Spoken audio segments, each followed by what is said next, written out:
Peace, family. This is Sister Arcola Sojan. Had a message I wanted to give you guys about the future of the Age of Aquarius. There's been a lot of confusion and also misunderstandings, certain things that may seem like a paradox, because when we're dealing with the energy of Aquarius, we're dealing with technology,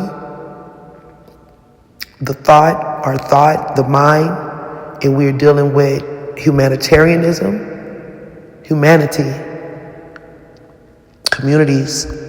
So how do those blend? Where are we going? There's a lot of fear around technology and artificial intelligence, and what does that mean for spirituality? What does it mean for God, for our souls?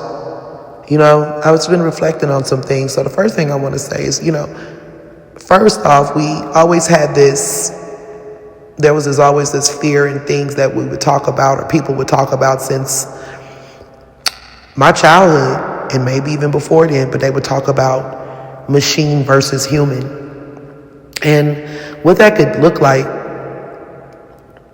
I want to say this first. The future of the Age of Aquarius isn't about becoming more like machines. It's about becoming more human to balance out the coldness of the machine. And even without the machine, the world has become a cold place. And with social distancing during COVID era, and just the way we have become in this world with each other, things are more artificial. Relationships are artificial. The foods we consume, the information coming in where you can't even decipher real from fake anymore. So understanding that these extremes that we're in is where this coldness of the machine almost forces us, squeezes us into becoming more human. And everybody's not going to choose being human, but the ones of us who are really attached to the soul, humanity, and just, want better for humanity, you're going to feel that squeeze. You're going to feel that pressure. And the future of the Age of Aquarius isn't about becoming more like machines. It's about becoming more human to balance out the coldness of the machine, as I stated.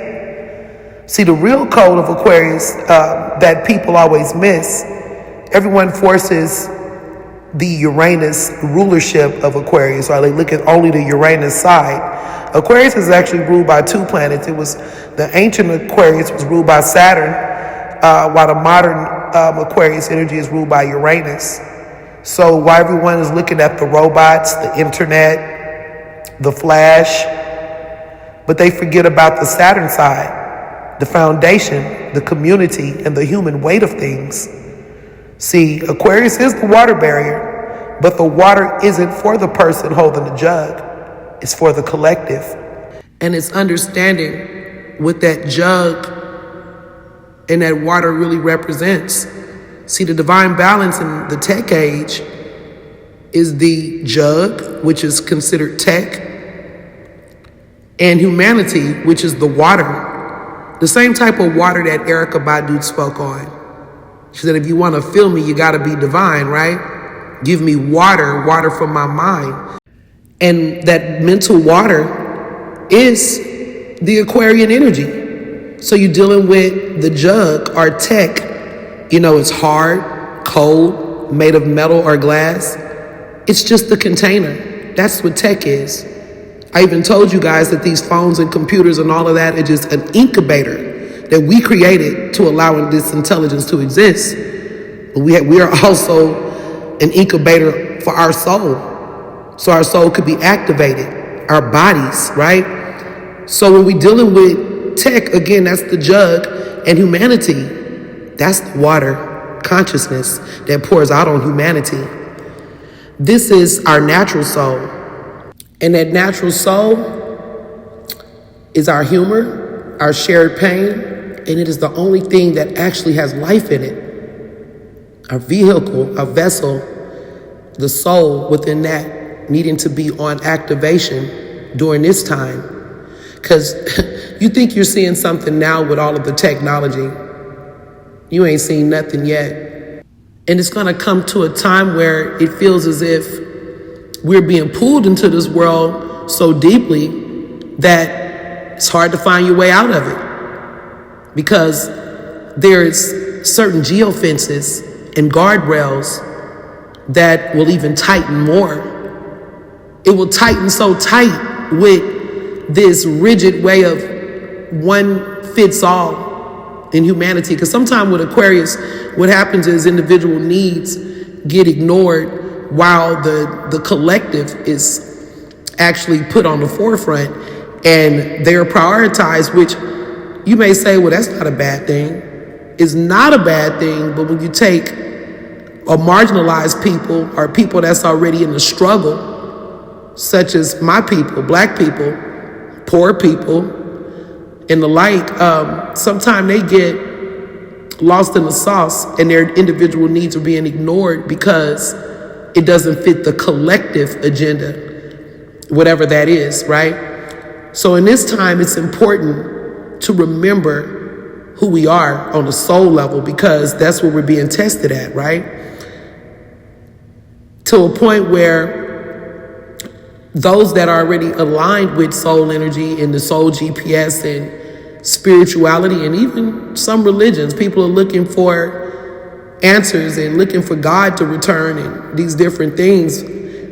Some people will think AI itself is God, you know, but we must remember that when that pressure comes on us,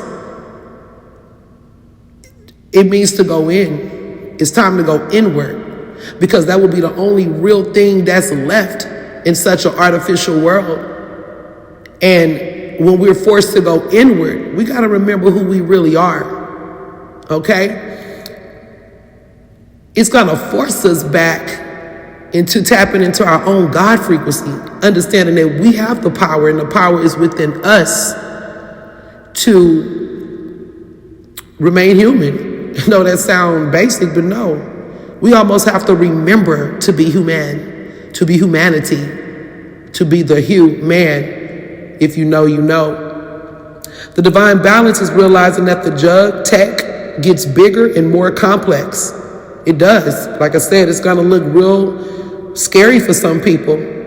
But this is the solution. It's not to cower down or to become the jug or to get lost within the jug.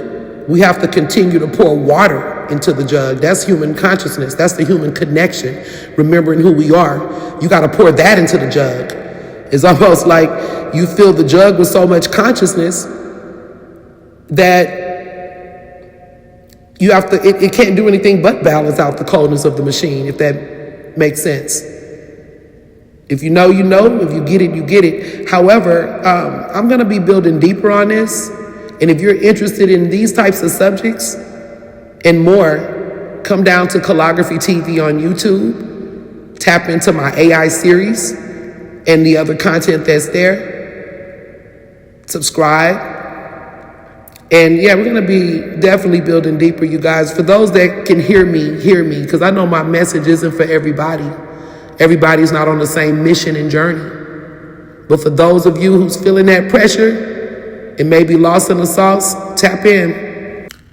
Tap in and join the Conscious Outcast on this mission, the new Souljet community that I'm still building. Tomorrow is Metaphysical Monday. That's every Monday.